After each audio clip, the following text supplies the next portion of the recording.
حضرت مالک بن دینار فرماتے میں نے 60 حج کیے. ایک حج کے موقع پر میں نے بڑا رش دیکھا, لاکھوں کا اجتماع ہوا. میری باتوں کی سمجھ تو آ رہی ہے نا آپ دوستوں؟ جو نہیں بول رہے انہیں بھی آ رہی ہے نا؟ اللہ جزا دے. کہتے ہیں لاکھوں کا مجمع تھا تو میرے دل میں خیال آیا, میں نے کہا اے اللہ, اتنے لوگ آئے ہیں, ان کا حج قبول بھی ہوا ہے کہ نہیں؟ فرماتے ہیں میں سوچ رہا تھا تو رات کو نا خواب میں نے کسی کہنے والے کو کہتے ہوئے سنا کہ سب کا قبول ہو گیا. بلخ کا رہنے والا محمد بن ہارون بلخی ہے, اس کا حج قبول نہیں. فرماتے ہیں شہروں کے علیحدہ علیحدہ خیمے لگتے تھے. اب بھی آپ حج کرنے جائیں تو پاکستانیوں کی رہائشیں علیحدہ ہوتی ہیں, انڈین کی علیحدہ, بنگلہ دیش کے علیحدہ, مصری, یمنی, سب لوگ علیحدہ علیحدہ رہائشیں ہوتی ہیں, جھنڈے لگے ہوتے ہیں ملکوں کے. کہتے ہیں میں نے سویرے اٹھ کے ڈھونڈنا شروع کر دیا. ڈھونڈتا ہوں وہ بندہ ملے.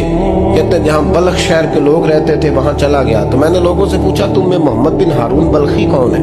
لوگ کہنے لگے وہ تو بڑا نیک آدمی ہے, پرہیزگار ہے, بڑے بولے بالے, بڑے اللہ والے, ریاض آپ کو بس ہم ہی جانتے ہیں, وہ تو بڑا نیک ہے, پرہیزگار آدمی. میں نے کہا اچھا کہاں ہے؟ انہوں نے کہا پہاڑ کے پیچھے اس نے خیمہ لگایا ہوا ہے, ساری رات عبادت کرتا ہے, سارا دن روزہ رکھتا ہے, قائم اللیل ہے, صائم الدہر ہے. کیا بات؟ فرماتے ہیں میں ان لوگوں کی بات سن کے حیران ہو گیا کہ مجھے کیا بتایا گیا, یہ کیا کہہ رہے ہیں. فرماتے ہیں میں پہاڑ کے پیچھے گیا. حضرت مالک بن دینار علیہ رحمہ فرماتے ہیں جب میں وہاں پہنچا تو میں نے اس شخص کو مصلی پہ بیٹھے دیکھا. کثرت عبادت کے آثار اس کے وجود پر نظر آ رہے تھے. سیدھا بازو اس کا کٹا ہوا تھا. فرماتے 2 رکعتیں مکمل کر کے نا میں نے اسے السلام علیکم کہا تو مجھے کہنے لگا وعلیکم السلام, آپ مالک بن دینار ہیں؟ میں نے کہا بڑی اس کی فراست ہے. فرماتے پھر اس نے ٹھنڈی سانس لی, کہنے لگا آپ کو خواب آئی ہوگی کہ میرا حج قبول نہیں ہوا. فرماتے مجھ پر اور بجلی گری کہ کیا کہہ رہا. میں نے کہا یار لوگ بھی تیری تعریف کر رہے ہیں اور تیری بصیرت بھی بڑی ہے, تو یہ ماجرا کیا ہے؟ کہنے لگا آپ نہ پوچھیں.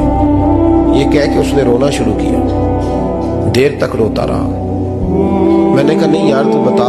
کہنے لگا نہیں آپ نہ پوچھیں, آپ ناراض ہو گئے. میں نے کہا میں نہیں ہوتا, تو بولنا.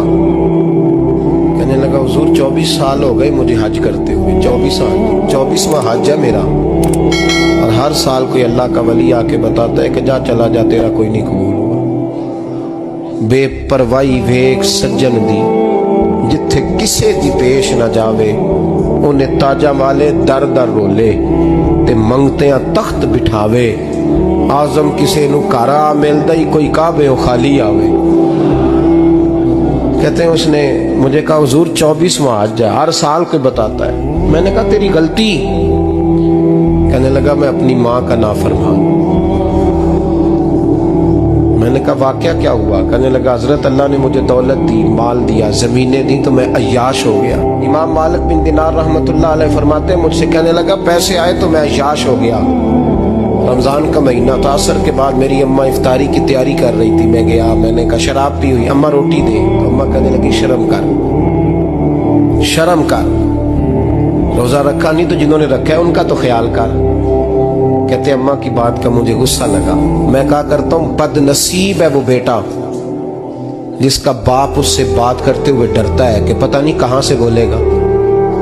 بد نصیب نہیں وہ بیٹا جس کی ماں اس سے بات کرتے ہوئے سہم جاتی ہے کہ پتہ نہیں کون سی بولی بولے گا. بد نصیب نہیں کہ ماں باپ بھی جس سے کھول کے بات نہ کر سکے. حضرت مالک بن دینار سے کہنے لگا اماں نے جب کہا نا شرم کر تو مجھے غصہ آیا, میں نے ماں کو تھپڑ مارا اور میری ماں جلتے ہوئے تندور میں گری. لوگوں نے مجھے پکڑ کے اندر بند کر دیا کمرے میں. ساری رات میں شور سنتا رہا پر نشے میں دھوت رہا. سویرے آنکھ کھلی تو میری بیوی بیگ باندھ رہی تھی. میں نے کہا کہاں جا رہی ہو؟ کہنے لگی جو ماں کا نہیں بنا میرا کیسے بنے گا. میں نے کہا میری اماں کا وہ تو لوگوں نے رات کو ہی دفن کر دی جنازہ پڑھ کے. تڑپ کے کہنے لگا مجھے کیوں نہیں بتایا؟ تو کہتے ہیں لوگ کہنے لگے تیری مرتی ہوئی ماں کہہ گئی تھی اسے میرا منہ نہ دیکھنے دینا.